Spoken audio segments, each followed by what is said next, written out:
ఎందుకు నవ్వుతున్నారు స్వామి? సైన్స్ ఎంతో డెవలప్ అయిన ఈ కాలంలో కూడా హిమాలయ దేవుళ్ళు నమ్ముతున్నారు చూడు. మీ అజ్ఞానాన్ని చూసి నవ్వుతున్నావు. నువ్వెందుకు నవ్వుతున్నావు? సైన్స్ సనాతనం వేరు కాదనే కనీస జ్ఞానాన్ని కూడా తెలుసుకోలేకపోయారు చూడు, దాన్ని చూసి నవ్వుతున్నాను. అంటే పద్ధతి వెనకాల సైన్స్ ఉందట. ఉంటే ఎక్స్ప్లెయిన్ చెయ్యి. ముందు బ్రహ్మ ముహూర్తంలో నిద్రలేవడం, దానివల్ల ఎన్నో ప్రయోజనాలు ఉన్నాయని మన సైన్స్ ఒప్పుకునింది, అవునా కాదా? నిజమే. రెండోది శీతల స్నానం.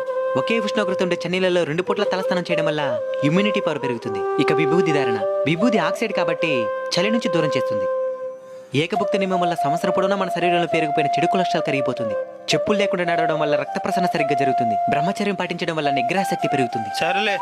ముఖ్యంగా నీలా విమర్శించే వాళ్ళని కూడా స్వామి అని సంబోధించే సంస్కారాన్ని నేర్పించింది మన సనాతన ధర్మం. నమ్మి మాలధారణ చేస్తే అయ్యప్ప మాలలో అద్భుతాలను చూస్తారు. మేము మాలధారణ చేస్తాం స్వామి. మాకు సహాయం చేస్తారా? తప్పకుండా అయ్యప్ప. అయ్యప్ప